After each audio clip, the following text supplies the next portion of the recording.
Welcome to சோலை சாய் சமையல். இன்றைய வீடியோவில் 200வது வீடியோவுக்காக இன்றைக்கி ஸ்வீட் தான் செய்ய போகிறோம். நம்ம சேனலை இதுவரை சப்ஸ்கிரைப் பண்ணி லைக் பண்ண அத்தனை சகோதர சகோதரிகளுக்கும் இனிமேல் பண்ண போகிற அத்தனை சகோதர சகோதரிகள் ஃப்ரெண்ட்ஸுகள் எல்லாருக்குமே ரொம்ப நன்றியை தெரிவிச்சுக்கிறேன். நம்மளை மாதிரி வீடியோ போடுற அத்தனை சகோதர சகோதரிகள் ஃப்ரெண்ட்ஸுகள் எல்லாருமே ஜெயிக்கணும்னு ஆண்டவனை பிரார்த்திப்போம். வாங்க வீடியோக்குள்ளே போய் பாசுந்தி ஸ்வீட் எப்படி செய்கிறதுன்னு பார்க்கலாம். இந்த கடாயில் 1 லிட்டர் பால், கெட்டியான பால் தான் ஊற்றிருக்கிறேன். நல்லா காய்ச்சிக்குவோம். ஹை ஃப்ளேம்லேயே வச்சு கொதிக்கிற வரையும் காய்ச்சிக்குவோம். அதுக்கப்புறம் சிம்மில் வச்சுக்கலாம். இந்த பால் தான் எடுத்து ஊற்றிருக்கிறேன். கெட்டியான பாலை கண்டு அடிப்பிடிக்கும், கிளறிக்கிட்டே இருங்க. கைவிடாமல் கிளறணும், இல்லாட்டி அடிப்பிடிக்கும். நல்லா கொதிக்குது. இந்த டயத்தில் மீடியம் ஃப்ளேம்லேயே வச்சுங்க. இந்த டயத்தில் ஓரத்தில் இந்த மாதிரி எடுத்து விட்டுருங்க ஆடையெல்லாம். இல்லாட்டி பிடிச்சிக்கும், அப்படி ஓரத்தில் காஞ்சி போயிடும். இந்த மாதிரி எடுத்து விட்டுக்கிட்டே இருங்க. ஆடவே நல்லாயிருக்கும், டேஸ்ட்டாக இருக்கும். நீங்கள் இப்படி விட்டீங்கன்னா காஞ்சி போயிடும், அப்புறம் எடுக்க வராது. முடிஞ்ச வரையும் அடி கனமான பாத்திரமாக வச்சுக்கோங்க. நம்ம 1 லிட்டர் பால் ஊற்றி வச்சதுக்கு 1/2 லிட்டர் பால் கம்மியாயிருச்சு, குறுகிருச்சு. இன்னும் ஒட்டணும். அந்த மாதிரியே உரத்தில் எடுத்து விட்டுருங்க அப்பப்போ.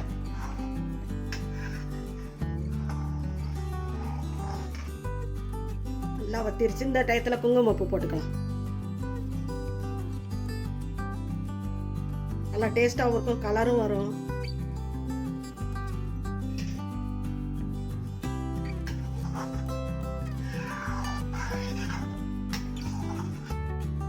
நான் 2 நிமிஷத்தில் சக்கரை போட்டுக்கலாம். இந்த டயத்தில் 1/4 கப்பு சீனி எடுத்து வச்சிருக்கேன், அதை போட்டுக்கலாம். போதும், பத்தலைன்னா போட்டுக்கலாம், கரெக்டாக இருக்கும் இது.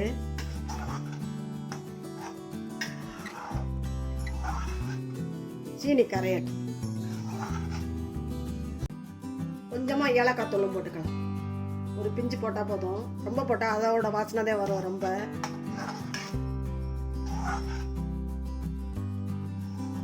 நம்ம போட்ட ஸ்வீட் கரெக்டாக இருக்குது. இதுக்கு மேலே போட வேண்டாம், ரொம்ப திகட்டுற மாதிரி இருக்கும். நம்மளோட 200வது வீடியோவுக்கு அருமையான பாசுந்தி சூப்பராக ரெடி ஆகிடுச்சு பாருங்கள். லைட் எல்லோ கலரில் அருமையாக இருக்குது பாருங்கள். ஆடையோட க்ரீமெல்லாம் போடாமல் நம்ம இதில் சேர்ற ஆடையே எடுத்துட்டோம் பாருங்கள். அருமையாக வந்திருக்குது. ஸ்டவ் ஆஃப் பண்ணிக்கிட்டு ஒரு பவுலில் மாற்றிக்கிட்டு நம்ம நட்ஸ் எல்லாம் தூவிக்கலாம். நம்மளோட 200வது வீடியோவுக்கு அருமையான பாசுந்தி சூப்பராக ரெடி பண்ணிட்டோம். இதே மாதிரி நீங்களும் செஞ்சு பாருங்கள். செஞ்சு பார்த்துட்டு எப்படி இருந்துச்சு உங்கள் கருத்துக்களை கமெண்ட்ஸில் சொல்லுங்கள். இந்த வீடியோ பிடிச்சிருந்தா லைக் பண்ணுங்கள், ஷேர் பண்ணுங்கள். நம்ம சேனலுக்கு மறக்காமல் சப்ஸ்கிரைப் பண்ணுங்கள். நன்றி, வணக்கம். அடுத்த வீடியோவில் பார்க்கலாம்.